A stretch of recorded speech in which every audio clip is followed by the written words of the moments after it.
avec notre invitée de ce soir, qui est une autrice, metteuse en scène et comédienne formée au Cours Florent.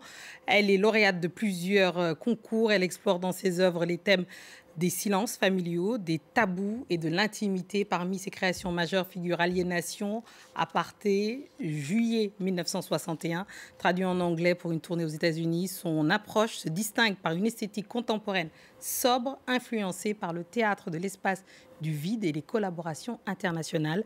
Aujourd'hui, elle nous présente sa toute nouvelle pièce, La Reine Pokou, adaptée du texte de la grande écrivaine ivoirienne Véronique Tadjo. Françoise Do, merci et bienvenue dans votre Journal de l'Afrique. Merci beaucoup pour l'invitation.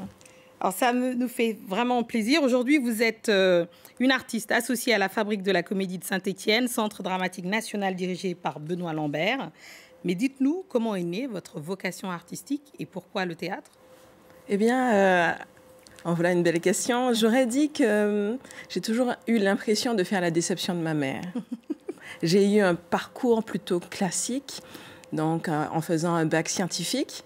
Et toujours, elle était contente, mais avec une pointe de déception que je n'avais pas l'impression de voir dans les autres parents. J'ai poursuivi par des études scientifiques, bac plus 1, 2, 3, 4, 5, toujours la même chose. Et j'ai rencontré, on va dire d'abord le cinéma. Et ensuite, j'ai rencontré le théâtre par un fabuleux hasard. Et je lui ai dit, écoute, maman, là... je ne vais pas faire une carrière classique, je vais faire sûrement du théâtre et de l'écriture. Elle me dit, ah, enfin. Et j'ai, grâce à elle, eu toujours la sensation de ne pas m'être spécifiquement trouvée. Et je crois qu'avec l'écriture, plus particulièrement, et le théâtre, j'entre dans vraiment ce que j'aurais considéré comme ma vocation. Ah ben, pour notre plus grand bonheur, évidemment. Alors, ce soir, vous nous présentez La Reine Pokou, dont je vais essayer de tenter de faire un pitch. Dans le puissant royaume Ashanti, Abra Pokou, nièce du roi Osei Tutu, est prédestinée à un grand destin, connue pour son intelligence et sa beauté, sa résilience face aux épreuves. Elle incarne courage et sacrifice dans une fresque mêlant pouvoir, spiritualité et humanité. Je propose qu'on regarde un extrait de la pièce et on en parle juste après. Merci. J'allais me distinguer des autres, certes à cause de mon sang royal, mais surtout parce que j'avais été choisie par les esprits du clan.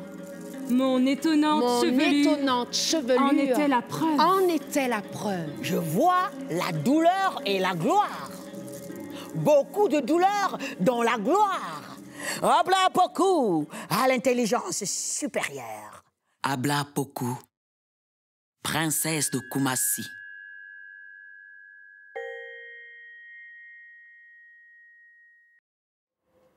Extrait donc de la pièce que nous présente notre invitée, Françoise Do. Françoise, dites-nous justement, cette pièce, elle a été jouée plusieurs fois. Vous l'avez en France, à l'international. Qu'est-ce qui vous a attiré dans cette figure mythique, fondateur d'ailleurs en Afrique de l'Ouest, notamment chez les Baoulés? Eh bien, j'ai eu ce texte, le texte de Véronique Tadjo, Reine Pokou, concerto pour un sacrifice, par l'intermédiaire de Stéphanie Loïc, dont j'étais le compagnon à la mise en scène, et je souhaitais écrire sur une figure féminine. Elle m'en a envoyé de nombreux textes jusqu'à celui-là, le dernier, et j'ai été vraiment choquée par le manque de bienveillance des dieux. C'est-à-dire que j'ai toujours eu l'impression que les sacrifices dans les mythologies et à travers le temps étaient demandés et que le geste était souvent arrêté à la dernière minute puisque c'était un geste qui servait principalement à vérifier la fidélité de la personne. Et non, en fait, en lisant, je m'attendais à ce qu'il n'y ait pas de sacrifice, en fait. Et en voyant que le geste était demandé, je me suis dit que c'était obligatoirement à une femme qu'on demandait ce geste. J'ai trouvé que c'était profondément moderne et que j'interroge ce geste de la création de sa famille, prendre soin de sa famille, que de nos jours, on demande encore ce sacrifice à faire aux femmes, puisque ce n'est pas la même chose par rapport au corps des hommes. Et que la volonté de puissance d'une femme déjà rencontre beaucoup d'entraves, et que je crois que c'est le summum. Et c'est ce qui m'intéressait dans cette histoire, c'est à quel point c'était moderne et contemporain. Et alors, par rapport au texte de Véronique Tadjo, justement, est-ce que vous avez pris des libertés pour votre mise en scène? Alors, j'ai essayé d'être le plus fidèle, on va dire, à l'histoire, parce que le texte de Véronique Tadjo est sublime dans le fait qu'il respecte le mythe oral, c'est-à-dire le fait qu'il y ait différentes versions de cette histoire. Et moi, je me suis arrêtée à un tiers de l'histoire, qui serait la partie qui serait principalement historique. Je questionne jusqu'au geste de sacrifier l'enfant. Et c'était cette recherche que j'ai commencé à entamer par rapport au livre. Et alors, un dernier mot, cette pièce, vous l'avez jouée à Bouaké, justement, en Côte d'Ivoire et à Abidjan. Comment, quel a été le retour, justement? Qu'est-ce que vous l'avez dit? J'étais très émue. Je crois que toute l'équipe, on était très émue parce que dès le départ, c'était quelque chose qui nous tenait à cœur. Dès l'écriture, il me tenait à cœur de tout de suite, après la création, venir en Côte d'Ivoire et aller jusqu'à Bouaké, quand on sait où c'est, présenter ce texte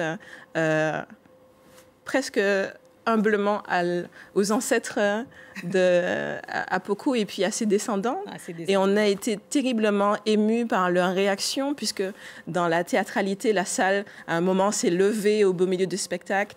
Et on s'est rendu compte que l'oralité, que l'échange avec le public était présent.